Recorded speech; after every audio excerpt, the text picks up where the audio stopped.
challenges you with the ultimate video game, the SEGA Master System. Hang on. With more accurate control, more detailed graphics, more levels of play. Awesome. The SEGA Master System comes with power-based 2 control pads, light phaser, and 2 great video games, Hang On and Safari Hunt. Gotcha. And with other games like Ramble, Outrun, and Choplifter, the excitement never stops.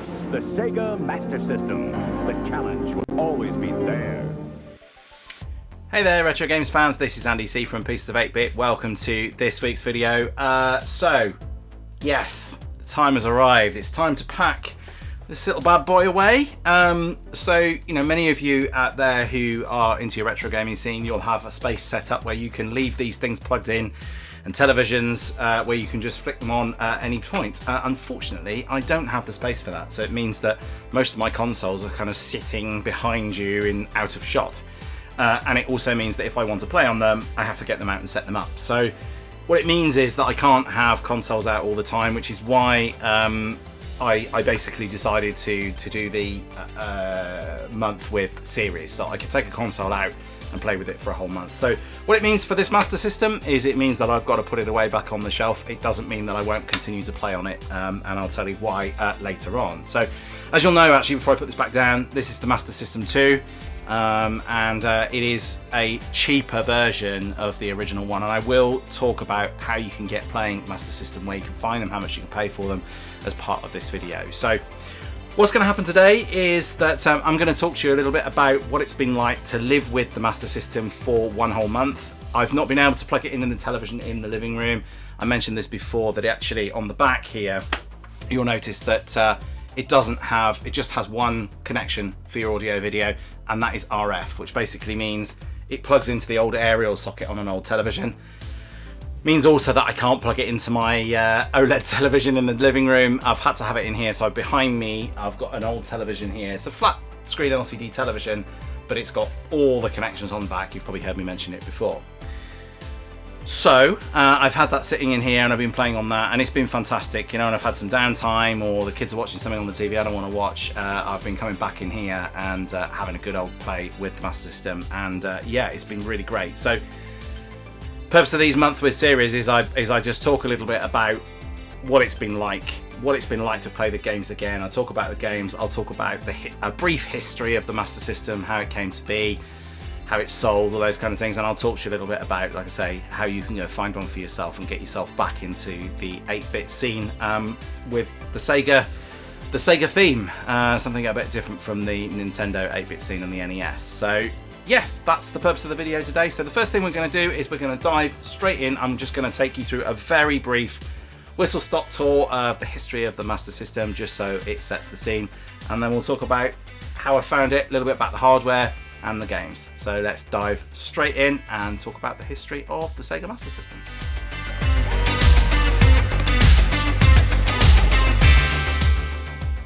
So a brief history lesson for you then, in terms of where the Master System came from, and a little bit of Sega's fortunes from the very beginning, how it fared.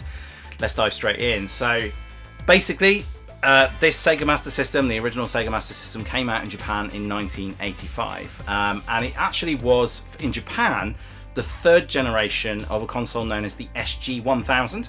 So the SG-1000, with the original 8-bit console, came out in 1983, same day as the NES in fact, and it was Sega's attempt to try and get in there at the same time and do battle with Nintendo.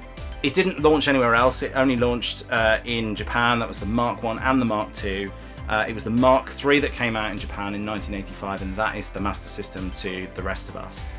So the SG-1000 Mark III, or the Sega Mark III, as it was more widely known, was basically an 8-bit console, and it was really Sega's serious attempt at trying to combat the now dominance of the Nintendo Entertainment System. So fantastic machine. It came out in North America in 1986, and it came out in Europe in 1987. So as usual in Europe, we had to wait a couple of years for it. Same as we did with the NES, we didn't get it on the day that it came out. We had to wait some time. In the US, Sega were really hoping that they were going to change their fortunes, and they were really going to, well, they were going to outsell, or at least try and compete with the NES, and unfortunately that didn't really work out for them. Basically, they looked to sell between 400 and 750,000 consoles, and they actually only shifted 125,000 consoles, which shifted more than the Atari 7800 at the time, but a lot less than Sega had intended. But here's the thing, when it came out in Europe, it was a whole different story. So the Master System in Europe was actually more popular than the NES, especially in the UK. Sega typically had a distribution deal with different companies. So in the UK, that was called Virgin Mastertronic, just became Mastertronic later on. In the US, it was Tonka, so you'll know them from the toys. Mastertronic basically sold it as a arcade in your home system, which is kind of really where Sega were going. They were basing the Master System is actually based on their Mark II arcade board that they used to use in their arcade cabinets. So it was very much a different story here. It was very popular. It was very reasonably priced, and yeah, it was incredibly popular here in the UK. Now, the real interesting thing was when they went to South America and they introduced it to Brazil, which was in 1980. I'm trying to remember now. 1989. They launched it in Brazil and South Korea.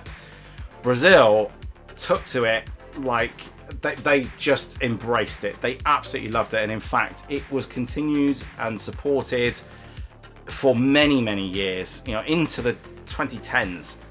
In Brazil, there's a huge fondness for the Master System. It was incredibly well loved.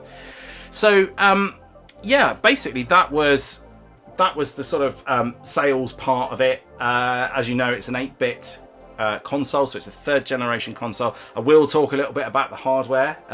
Technically, on paper, it was more powerful than the NES, and I think, you know, having played it for a month or so, I would definitely agree with that. It's you know, graphically and from a sound perspective, it just feels like a better offering. It did start to wane in popularity, so as it got towards the end of the 80s, the popularity dropped off. Now, Sega themselves actually introduced their first 16-bit console in the late 80s in the shape of the Sega Genesis or Sega Mega Drive. So actually, the Master System was kind of competing with that system, and Sega continued to support it, as you'll know from watching my Sonic videos last week before last, in fact, that Sega continued to release games and third parties continued to release games. Not so much in the US, very much more a Europe-focused thing, but they obviously now had competition from their very own more powerful console at the time. So popularity did start to wane. Sega did have another kick at it, and they launched the Sega Master System 2 in 1990, and this was a massively cut down version, and I think really the attempt there was to try and sell Sega into homes for a very reasonable price. The idea being that obviously the Mega Drive was the sort of premium product, top line, 16-bit, latest technology, but you could pick up the Master System for a fraction of the price. That would get you into the Sega ecosystem. You would be playing Sonic and you'd be playing Outrun and all those kind of things, and obviously once you've got a taste for it, you know, I imagine that Sega were hoping that you might make the upgrade and go and buy the newer one. And the way that they achieved this cheaper price is by cutting a lot of stuff out. So they used to have cartridges and this thing called Sega cards. Not that you see those very much now. They took that feature away. There's less options for plugging it in. As I mentioned before, it's just RF only. There's no reset button on it. So it was quite limited in that regard. But it was, you know, it played the games. And on this particular Master System 2, it also came bundled with Alex Kidd in Miracle World, which is an amazing game. So, and that's free. So if you turn the console on, the game just loads instantly. It's fantastic, and it's a really lovely little game as well. Really good title to launch on. So you could go and buy this in the shop on day one, and you'd already have a game. You wouldn't even necessarily have to go and buy anything. So quite a good offering. And I think the Master System 2 did okay, but obviously by this point people are much more interested in the Mega Drive, and so whilst give Sega their credit, you know, they were still selling them and they were still releasing games and they were making their own versions of Sonic and everything else, I think people were already starting to think about what they wanted to do next.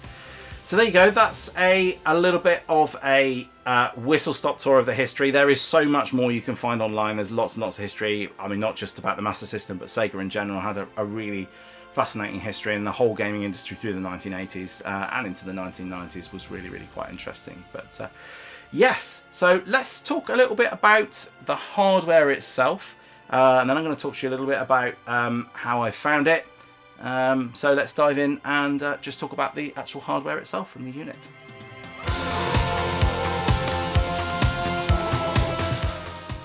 So let's talk a little bit about the hardware itself.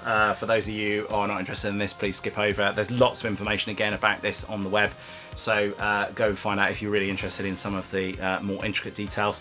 But the reason I wanted to talk about the hardware specs is because I wanted to talk about a little bit about how they compare to the NES and how the Master System compared to the NES, both 8-bit consoles, both same generation. But it's actually quite startling, just the difference in power for that period. So the Master System is a Zilog Z80 processor, which is running at 3.58 megahertz. I think that's right. Yeah, 3.58 megahertz. It's actually a processor that was capable of 4, but they run it at 3.5. It has a number of outputs. So you've got, as I mentioned before, you've got your AV, which is a composite, you've got RF, and it was even capable of RGB. Yeah, unless you're obviously like me, you happen to have the Mark II. Came with 16K of video RAM, and that compares to 2 kilobytes of video RAM on the NES, so significantly lower on the NES. It came with 8K of RAM, of working RAM, again compared to 2 kilobytes of RAM on the NES as well. So again, quite a big difference. Both capable of supporting the same sort of resolution, so 256 by 192 on the Master System, 256 by 240 on the NES. So that's not really going to be that noticeable at that low res anyway. The Master System was capable of displaying 32 colours at any given time, and the NES is capable of showing 25 at any given time. So as you can see, just on paper, just in terms of just raw stats out the gate, a lot more powerful the Master System was, and it definitely shows when you play the games on it, and you play games on the NES. And I have nothing against the NES. I have an NES. There is, definitely a difference between the two. Considering they were same generation, those couple of years was quite a significant difference in terms of performance, and that's not. Today, when you look at something like the PlayStation 5 versus the Xbox Series X, the difference in there is difference in performance depending on how you look at it and what you look at. Obviously, there's a lot more stats in modern systems, but those differences are much less noticeable, much smaller than they were back then. So the difference between 2K and 16K of RAM is obviously that's huge. Sound was delivered through the Texas 76489 PSG chip. And there was in Japan the option to utilize the Yamaha YM2413. I'm reading my notes up here so I remember the numbers. FM, and those probably don't mean a great deal to you, but ultimately one thing to remember is that the sound on the Master System was really quite state of the art for the time, and it was exceptionally good. And again, compared to the NES, which has decent sound, it's okay, and everybody knows the Super Mario Brothers theme, but they were able to do a little bit more and add a bit more depth to the music, and it was a bit less beepy. And so, yeah, the sound quality, obviously, on the I think on the Master System is better. Obviously, if you look at something like the Mega Drive, then it's obviously a complete step up again. Yeah, so that's sort of some of the hardware highlights. In terms of accessories, obviously you had the obligatory controller, which looks, for those of you who've not seen a Master System controller before, it obviously looks very similar to the NES controller of the same era. You've got the D-pad on this side here, on the left hand side, and then you have 2 buttons. You don't have a start and select button on here, you just start pressing button 1. I actually prefer, when I'm playing the Master System, the nice thing about the Master System is you can use the Mega Drive controllers, and I would definitely recommend using those. They are better controllers. I found a few little issues with this, not least. I think it's down to the fact that I think Nintendo had the patent on the D-pads at the time. The D-pad on the NES controller is better than this, I would say. And there were things like when I was playing Outrun, you'll have heard me mention that you'd use the up and down on the D-pad to change to high and low gear, and you'd be sort of steering left and right and then changing down a gear, and it was quite frustrating. So it's not a bad little controller, and certainly when you're playing other games, things like Alex Kidd and Wonder Boy and things like that, this controller is perfectly adequate, and I love the sort of 8-bit feel of these little sort of rectangular controllers that you had back in the day. So not a bad controller, but I would definitely recommend, if you've got it, using the Mega Drive controller if possible. That is a better shout. There were other accessories as well. Most notably, there was a phaser gun, so much like the NES light gun that you used to get for playing things like Duck Hunt. Operation Wolf, which is running behind me here. Operation Wolf uses the phaser gun, and obviously for those of you who are coming into Master System now, if you want to use the phaser gun, you're going to need yourself a CRT TV to be able to do it. So just bear that in mind if you go pick up games that require light guns. You'll, one, need a light gun, and two, you'll need an old-fashioned television to do it. And the other really interesting thing that they did was they also launched something called the SEGA Scope, which was basically some 3D glasses that allowed you to play 3D games. I think there was like Harrier Hawk, I think it was, 3D. Never played it. I've never even seen a pair of them, but quite an interesting idea. In the North American version of the Master System and the European version, you could plug them in the Japanese one, I think you needed an adapter. But you couldn't use it at all on the Master System 2. There just wasn't the option for that. So they plugged into your AV port, into your composite. I like the idea that they had a bit of a dalliance with sort of 3D gaming back in the day. So I'd love to get my hands on a pair and see what it was really like. But I imagine probably compared to the PSVR 2, probably not quite in the same league. But it could be quite a nice novelty. So there you go. And a couple of final points on the hardware. So Sega's continuing investment and support of this platform and all of the games and everything else that came with it. They also had a couple of adapters, so you could buy an adapter for the Genesis. So the nice thing about that, imagine in 1990 and you're buying the Sega Master System 2 because that's all you can afford at the time, and you're buying a load of Sega Master System games, and then you decide that you're going to buy yourself a Mega Drive because you're just going to splash out and what the hell. And you've now got a load of Master System games. What do you do with them? Obviously you can put them on your old Master System, but wouldn't it be really handy if you could put them onto your Mega Drive? They actually sold an adapter to allow you to do that, so you can plug the Mega Drive adapter, the Master System adapter into your Mega Drive, and then plug your Master System cartridges into the top of that. I would quite like to get hold of one of those actually. I have been on the lookout for one. They did the same with the Game Gear as well, and the thing with the Game Gear, so this is one of my favourites. I love this handheld. You've heard me talk about it before. This is a great piece of kit. And not really a pocket console because there's no way that fits in your pocket, right? But it is a lovely console, and it is essentially a pocket Master System. So this also had an adapter that you could plug in that would allow you to play your Master System games directly on your Game Gear, which is really, really cool for that. Obviously, lugging around Master System cartridges, which are quite big. I mean, they are smaller than, look at the size of a Master System cartridge. They are smaller than your NES cartridges, which are sort of double the size of that, which is good. Still a lot to have dish around. Although that said, Game Gear cartridges are not exactly tiny themselves either. So yes, so that was another option. So there you go. That is the hardware. How did it compare from a reliability point of view? Well, certainly one of the things that I've noticed with the NES, so in Europe and in the US, we had the top loading ones. It was console manufacturers were really into this idea of making consoles kind of fit with the aesthetic of your living room. So, the 2600, which I've spoken about with the wood veneer, that was very kind of 70s, early 80s and fitted in with the wood veneer you might have on your television. The NES went down the route of saying, okay, well, people are buying VCRs now and they're kind of top loading and they're grey. So they went down the same route, and the NES was designed with that in mind. Now, the Japanese Famicom, which is the same machine but in Japan, I think is a much funkier design. It's kind of cool, and it doesn't have the issue that the European and North American NES has, which is that you slot the cartridges and then you push them down. And this meant that if you had any issues with the cartridge connectors at the end, you would have problems with your cartridge and you had reliability issues. And my NES, which I've got, which is in immaculate condition, I had that problem. And to clean it, there's a couple of ways you can do it. You can get like a card and some cloth with some isopropyl alcohol on it and try and get it in there and do it, and it's a bit fiddly. what I did was I ended up taking the top off and actually cleaning the contacts with a cotton bud with the lid off, and disconnects a whole bunch of things. Master System doesn't suffer with that problem. So the Master System 1 doesn't suffer with that problem. You know, it's pretty straightforward connection. And the nice thing about the 2 as well is that it comes with this this slot here as well. So you've got like this protective cover over the top, and I have found the cartridges work much better on here and much more reliably on here than on the NES or the SNES for that matter.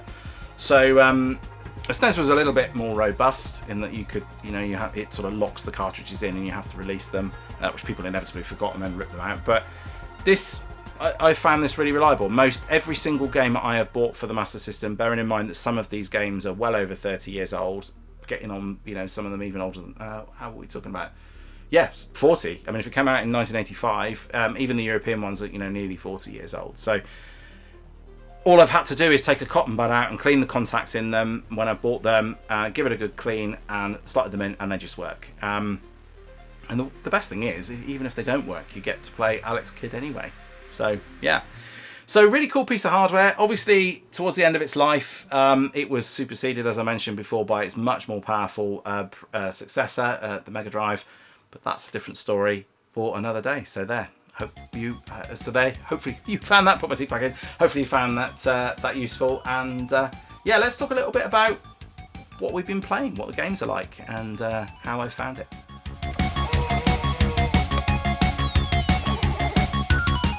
So the games, the most important aspect of any console, right? The games make the console. You can have the best console in the world, and you heard me say this before when I was talking about other consoles in the Month With series. If you don't have the games and you don't have the support of the third parties that write the games for you, you're just not going to make it. And in the US, that was certainly the case. There was a deal with Activision and somebody else who I can't remember, but there was basically a couple of third-party suppliers for games plus Sega themselves, and that definitely hampered Sega's ability to make a success in that region. In the UK and Europe, that wasn't the case. There was much more availability of games, and that definitely helped. I think as well, back in those days, PAL and NTSC, which were two different television formats at the time, meant that you sort of had this regionalisation of games just by the fact that the hardware in one region wouldn't play games from a different region in that region. So it was really very restricted. So if you were in the US and you had NTSC and companies weren't making games for NTSC, then there just weren't any games. You couldn't grab a PAL game from Europe and plug it into your Master System and expect to get away with it. So they were even spec'd slightly differently. You know, the speed that the Master System would run at in, the NES in particular actually would run at the clock speed of the processor was actually different speeds in Europe versus the US. So 1.76 in 1.76. Something like that, 1.79 I think in the US for NTSC region, and 1.66 in Europe for the PAL region. So you just couldn't do it. It just wasn't a thing. But we were very fortunate. We had lots of games over here. You'll have seen me play quite a few of them. So let's just talk about a few of them, a few of the games that I've played, and then we can talk a little bit about what I thought of it overall. Because you can go back and look at the reviews for some of these. So you'll know that I played all of the Sonics. So go back and obviously check out my Sonic video. That's proven to be quite popular actually, and I think a lot of people, including myself, have learned just how different Sonic is on the Master System, on the 8-bit systems, as it is on the 16-bit systems. So I played all the Sonics. There's 5 Sonic games in total. Is that right? 5? 4? 5. Yes. 1, 2, Chaos, Blast, and Spinball. So 5, yes. So I played all of those. I should know, I only did the video a couple of weeks ago.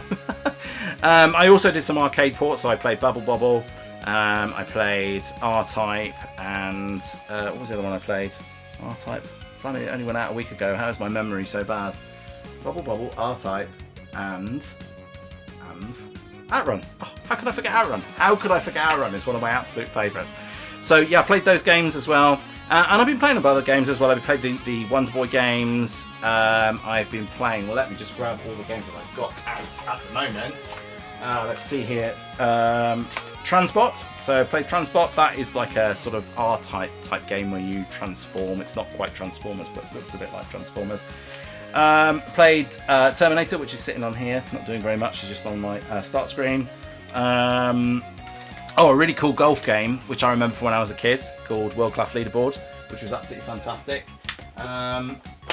I've actually picked up quite a lot of Master System games actually in these last few times. I mentioned Wonder Boy 3, The Dragon's Trap. That is an amazing game. Super Monaco GP, Spy v Spy. What else have we got here? Outrun Europa. I couldn't get the hang of Outrun Europa actually. That was an unusual game. I just prefer the classic Outrun. A lot of people really like Outrun Europa, and maybe I need to play it a little bit more to get the hang of it. Obviously, I mentioned that I've also got, behind me here, we've got Airwolf playing. I can't play Operation Wolf. I have Operation Wolf. I have a really lovely copy of Operation Wolf, but I can't play it because I don't have the gun. Prince of Persia, Pac-Mania. You know, there's just a huge list of games that I've been playing on the Master System, and I pretty much started my purchases from scratch. I had a few bits and pieces for it, but I didn't own a Master System until tail end of last year. So yes, quite a lot of stuff. And how have I found it? Well, I have absolutely loved it. The games on the Master System are fantastic, and you know, like I can't say enough good things about it. And a lot of people in the retro gaming community said to me, you know, you need to pick up a Master System, you need to get a Master System. And I was like, well, you know, I haven't really played Master System much. You know, my introduction to Sonic was on the Mega Drive. You know, I played on the NES. You know, through the 80s, it was more sort of PC gaming or Spectrum, you know, Commodore 64, those kinds of things. So the Master System just kind of passed me by, really. And to be honest with you, I didn't even really understand the difference between the Master System and the Mega Drive. I didn't really know. They just weren't on my radar. I just wasn't aware of the Master System much. I didn't really know how it kind of fitted in with things, especially because Sega was still launching it, or still selling it in 1990, year or two after the Sega Mega Drive had come out over here. So it was unusual, and it just sort of passed me by. But I kind of am sad about that, because the games are just brilliant. And when you look at the sort of games, the competitor games on the Nintendo systems, I think Sega were definitely the right competitor for Nintendo back in the day, and they just didn't make as good a success of it. And now, sadly, they don't make consoles at all, and that's a real shame, because some of the IP that they had back then, you know, not just Sonic, but things like Wonder Boy and Outrun, those IPs are incredible, and they are, in my opinion, just as good, and in some cases better than a lot of the IP on Nintendo. So I know that's a controversial statement. I might get some thumbs downs for that, but yeah, I've really enjoyed the games. I love the colour, I love the sound of them, I love the way they play. Outrun was fantastic. I really enjoyed that, you know, and that's a tough game for me to enjoy outside of the arcades. So that's a really, really fabulous game to play. Loved playing the Wonder Boy games, as I mentioned before. They're just really challenging and really good fun. R-Type is a wonderful port. Bubble Bobble is lovely on the Master System. It's one of the nicest versions of Bubble Bobble that I've seen. There's just so much good stuff, and there are so many good cartridges out there. And the nice thing is that the cartridges aren't always that expensive. You can pick up Master System cartridges if you're not fussed about having the box and the manuals. You can pick up Master System cartridges actually quite reasonably. So the games, big thumbs up from me. Absolutely love the games. Even the golf game, World Class Leaderboard, and that actually is interesting because I used to play that on the PC way back in the day, and I played it and I'd forgotten about it, and I recognised it immediately and went and found the PC version, which I sort of recognised. I'm sure this is the same game. Went and checked it out, and it was. So that was a lovely little sort of unexpected trip down memory lane playing that as well, and it was one of the more realistic, more challenging golf games at the time. There weren't many that were that good, and that was one of the few. So yes, brilliant. Picking up games is also, like I say, is cheap, but you can find them everywhere. They sell on. What I did basically to get me sort of started was I went on to eBay and I picked up a bundle of games. I think it was about £25, and I had about 12 games in it, and that really sort of kick-started what I needed for Master System. And then I picked up some bits and pieces. I went on the hunt for some games. Found some stuff in CEX, found a bit more stuff on eBay, and just found games here and there, and just looked out for things that I really wanted. So you don't need to go and build a massive collection. just look out for the things that you really like to play, and you'll find them. I had to go on a hunt for Outrun. That was the one that I definitely wanted to get. Managed to find that as well. So there you go. That is that's the games library. Lots and lots of games to choose from, especially if you're in the UK or in Europe, in the PAL region. There's loads and loads of stuff. If you're stateside and you're looking for some Master System games, it might actually be worth going and finding yourself a European Master System. Actually, that could be the way to go to get that full catalogue. But we'll talk about that in a second. So let's talk about next how you go and get yourself into the world of Master System, and yeah, let's get started with that.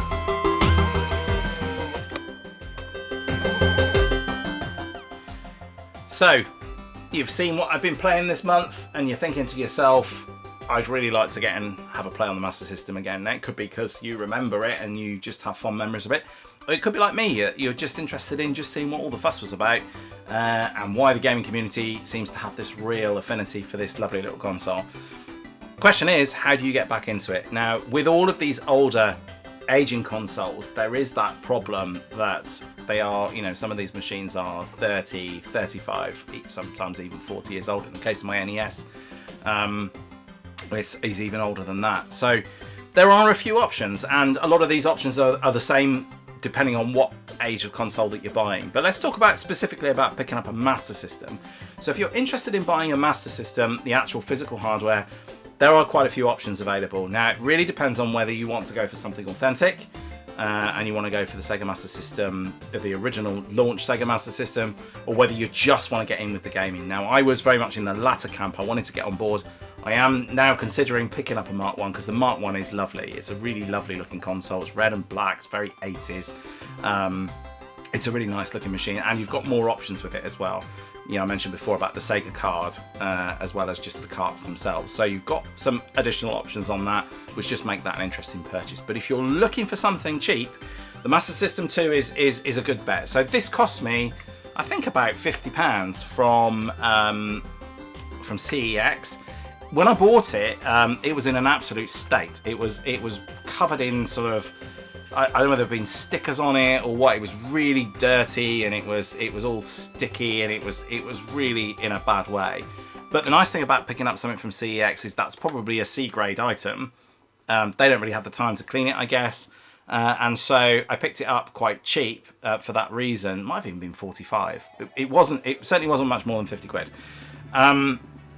And the nice thing about it is that because you've got that guarantee, if you get it home and it is in a mucky state and it doesn't work, obviously you can just take it back. So I brought it home, and I got some wipes out, and I got the isopropyl alcohol out, and I gave it a really good clean, and it's come up lovely. It's come up like new. It's absolutely fantastic. Apart from a little scratch on the top there, it's actually in really, really good condition, and obviously it works fine. That's how I've been able to play on it. So SEGA Master System 2, if you just want to find a console, is a good bet.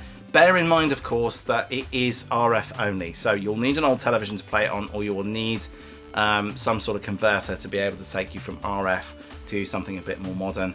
But the resolution on it is going to be pretty shocking. So if you've got an old television knocking around, even a TV like this, which is probably, that TV is probably about 15, about 15, maybe a little bit older than that. You could use a television like that, and those old TVs have got, if you've got an analog tuner in it, you'll be able to run with the Master System 2 and you'll be laughing. So that's a good shout. Definitely if you want to go down the cheaper end and you've got the equipment to display it. So just bear in mind that RF only thing, so either an adapter or an old television that will take an analog, that used to be the old analog TV before we switched over to digital, that will work with that. Obviously the quality is not great, but to be honest with you, I actually quite liked the lower definition quality that I got through it, and this TV did a pretty good job of showing it, so not too bad. So that's option one. The other option obviously is to go for a more modern, randomly an older version 1, and you will pay a little bit more for those, so they are more expensive. Unboxed, you're sort of starting to talk more £70-80 plus. For boxed ones, for really good condition boxed ones, you can be looking all the way up to sort of £200. So really, you can pay anything between £50 and £200 for a really, really good one. They all typically come with the light gun as well, included in the box. So a few options there, depending on how much you really want to spend. There is a certain appeal to picking up a boxed one. Most of my consoles are out here. The only things that I've got in boxes are my PlayStation 1, 2 and 3. They're in boxes, and then some of the newer stuff that I bought, the retro game stuff. Most of my old consoles I've just picked up unboxed, because you can find them. I just want to play on them. I'm not, I want to look at them. I don't necessarily need them to sit on the shelf in a box. So I typically just buy them, and it's cheaper to buy them that way.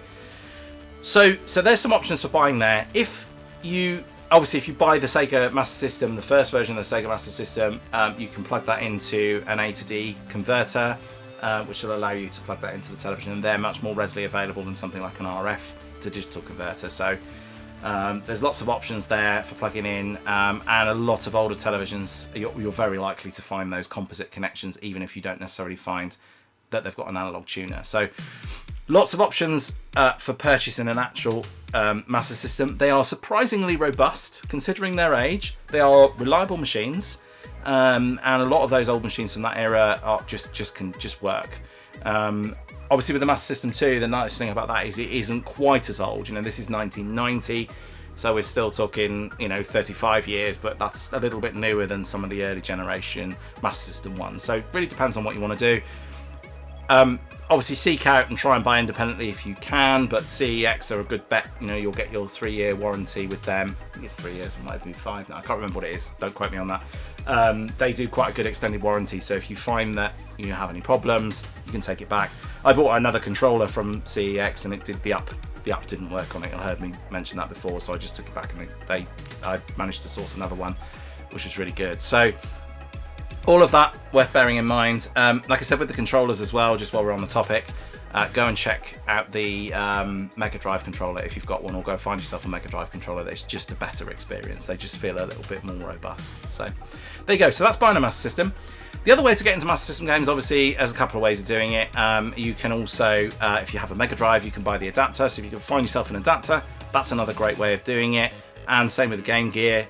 I think it's probably more likely that you'll find a Master System than a working Game Gear, actually, so that's probably not so much of an option. But the Mega Drive option is a good one as well. If you can find the converter, then you can just have your Mega Drive out, and you can pop the converter in, and you can just buy the games for Master System. That's also a really, really good bet. You can also go for emulation. So on here, although it's not doing very much at the moment, I think there is no sort of demo screen for Terminator by the looks of it. This is on something called, I don't remember the name of this now, OpenEMU on the Mac. That's a really good platform if you've got a Mac. There are other things as well. Launchbox on the PC is a really good option on the PC. Very, very similar to OpenEMU, and there's sort of premium versions of that do other things as well. So you can play an emulator on here. These are really, really good, and you can see, I don't know if you can see it on there, but I've got a filter on this that gives it that sort of 8-bit CRT feel to it. And obviously you can plug in any USB controller to play on there, and you can have a nice catalogue of games. What I will typically do is, when I buy a game physically, I'll go and grab a digital version of the game as well to play on here. So if I haven't got the console out, I'll go and play it on here, and I feel pretty comfortable with that. I own the game, I own the cartridge, so I'm just playing it in a slightly different way. So that's how I sort of justify it to myself. So that is the emulation. And the other way, of course, is also another form of emulation, which is using something like a Raspberry Pi. So both of these are running Raspberry Pi at the moment. This is called a Picade, which is a little mini box that takes a Raspberry Pi. It's got a Pi 4 in it. That is running, obviously, Operation Wolf at the moment through the Master System. And then here we've got another one, which is running on the television. So there's that option. And then the final option is, quite often, a lot of the games you want to play. So there's things like, there's a rebooted version of Wonder Boy, for instance, a remastered version of Wonder Boy on some of the newer platforms. You might be able to go to Steam and find some of the games that you're actually looking for, either a newer version of them or a reimagined version of them. You might find them on things like PSN, more likely PSN Premium, on the Microsoft Store, on the Xbox, those kind of things. Although I had a look earlier today to try and get a game running in the background here, and there really wasn't very much. It looks like there was quite a few on the Xbox 360, actually, quite a few of the Master System Classics games. So if you can find some of those on 360 discs, that's a good shout as well. So I am actually going to go and have a look out for some of those, because that sounds like a really good option. And quite often with 360 games, they will also play on things like the Xbox One or the Series X if they're backwardly compatible. So Loads and loads of different options there for getting into actually purchasing the hardware or playing emulation. There's loads of ways of getting back on it. You can also quite often find stuff on places like Abandonware where you might actually be able to play in browser as well. So another option for you there. So loads and loads of ways. If you're thinking about buying a Master System and you want to go back and have a look at a few of the games before you do that, definitely go and have a look at some emulation or have a look at somewhere like Abandonware and see what you can find. So good options for you there. My only tip, as I said before, just bear in mind that if you're going to go out and buy the older one, the new, I keep calling it the older one. You're going to buy the newer Master System 2, just be aware of the limited connectivity that device will have. I suppose there is one final option as well, which I haven't really spoken about all that much, and that is to buy yourself one of these. This, as I mentioned before, finding a working version of the Game Gear is quite tricky actually. The screens tend to go on them. I was very fortunate to find this. I bought it on eBay and I had a load of games with it, which was really, really cool, and I love the Game Gear. And you can buy the adapter for this, as I mentioned before, but don't forget this is also a cut down Master System. Oh, it's not even a cut down Master, it's just a Master System, it's a portable Master System. So you can buy the lot of the games that came on the Master System, you can also get for the Game Gear as well. So that is another option if you want something a little bit smaller, if you're short on space. But what I would say about the Game Gear is a couple of things to bear in mind. One is it eats through batteries like they've gone out of fashion, so worth buying a little adapter for it. And yeah, it cuts the screen, you know, like it's an old LCD screen, so the viewing angles on it are a bit suspect. And yeah, it cuts the video down a little bit as well. So if you're playing things like Sonic 2, you have to take a bit of a leap of faith on some places because you can't see the platforms. But it is a good shout. It is a good shout, and this is a lovely little console as well. So there we go. So that's how you get yourself back into the hardware. So I'm going to now just talk very quickly about how I found it and how I found the experience. I'll talk a little bit about what's coming up next month, and I think that'll be us for the day. So I'll see you there.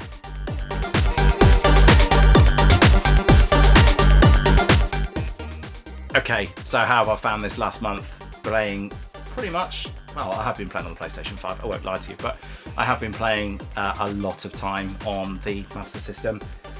How has it been? Well, I'm surprised that anyone at this point is still going to be asking this question, because I think I've made it patently clear that I've absolutely loved it. I think this has been, it's certainly, I mean, oh goodness me, I did love the Spectrum last month. I have to say, I did love the Spectrum. Is it better than the Spectrum? Oh, I'm just going to be, I'm going to be diplomatic and say it was just different. I think probably from a gameplay perspective, from a colours, performance, all of those things, then yeah, obviously it's better. From a nostalgia point of view, as I mentioned, I never really played on the Master System before, so there's not really a lot of nostalgia for me, other than actually some of the games themselves.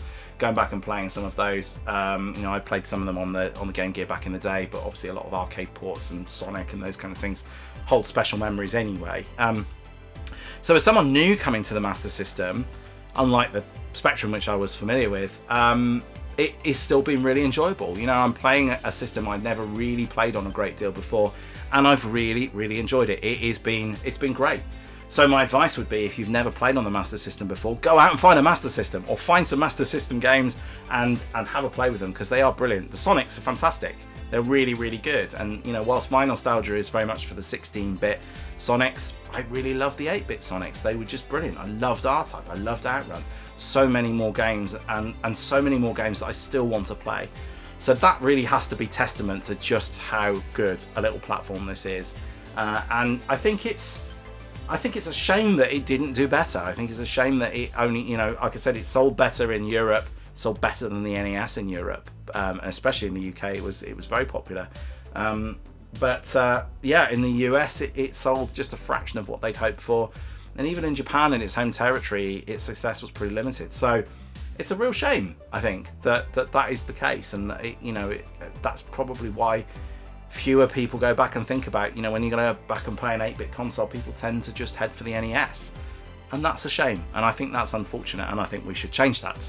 So go out there and have a play. I've absolutely loved it. And like I say, you know, I absolutely want to go back and play some more. So have a look at have a think about it. Have a look at back at the video again, and have a look at some of my other games videos as well, just, you know, if you want a real flavour of what it's been like. But my advice, go find one, go seek one out, at the very least get an emulator up and have a go with some of those old games, because they absolutely deserve to be played again and to continue to be loved going forward. So there you go. That was my month with, and I am actually a little bit sad that I've got to put the Master System away and grab something else out. But you know, all good things. And at some point in the future, my dream setup will be that I can have all of these things plugged in all the time. I think I am actually going to go and hunt out a Master System. I think a Master System 1. I feel like I want that in my collection, and the Master System 2 might just either get sold or go somewhere else or go back in a cupboard. I think I would like to have a Master System 1 out. It's just a better looking console. There's more options, but hopefully it's not listening, and it's not too sad that I've said that, because it is a good little system. Master System 2. It's just very, very limited in terms of what you can and can't do with it. So yes, there we go. That is it. So I almost don't want to finish, you know, like I feel like this is the end of an era, even though it's only been a month, and it's ridiculous because it's just a console. But yeah, really grown to love it. Okay, so coming up next on the channel, I've been saying this for a couple of weeks now. I am absolutely going to get down and do our lap time challenge, which is the Porsche challenge. Try and get that done very, very soon. And then I will also be grabbing the 2600 Plus out. I realised last week I kept referring to the 2600 and the 2600 Plus interchangeably as though they were the same thing. 2600 Plus is it's essentially an emulator, but it's an emulator specifically for the 2600. It looks like a sort of 80% sized Atari 2600. So I'm going to be going back and playing some of the games on there. I am skeptical. I'll be honest with you. I am skeptical because, again, the Atari 2600 I did play on the Atari 2600, unlike the Master System. I definitely did go and play on it from time to time, and I played quite a few games. I was never massively taken with it, so I like it I like having it for the novelty factor. I'm not sure how much I'm actually going to play it, but we'll see. We will see, and I don't think I'm going to encourage the kids to play it as much as I would do with the Master System. So we will see how that goes. And then, yeah, I suppose through February, there's going to be a lot of thinking about playing Master System games, and we might do a few other bits and pieces as well. One other thing that's coming up, a little way off yet, so where I live in the Midlands, they just announced yesterday that the Oxford gaming market is coming back in April. I think it's the 12th. I went there last year, and it was the first, I didn't call it road trip at the time, it was my first sort of unofficial road trip. But we're going to be going back up there on the 12th of April, so I'm really looking forward to that, and that might be where I'll see if I can track down a Master System actually. But that's coming up, and I will do a proper road trip video for that, just to kind of talk about it, because it actually last year was the first of those kind of events that I went to, and I really liked it. It was a really, really good event. It's quite a big market, so if any of you are out there and you live nearby, are interested in going out and picking up some gaming stuff, you can go and get your early bird tickets now. I feel like I should be on the payroll for this. I'm just plugging it. And it's only £6 a ticket, and you can get in at 11 o'clock before the mass is at 12. It's a bit cheaper at 12 if you come down a bit later. So I should be there for 11, and I am looking forward to that, but that's a little way off yet. So that's it, I think, for today. I hope you enjoyed that. I hope you found that informative. I hope you're going to run out and buy yourself a SEGA Master System now, because you absolutely should. Yeah, that's it. So please do take care of yourselves. Until the next time, I'll see you around. Bye for now.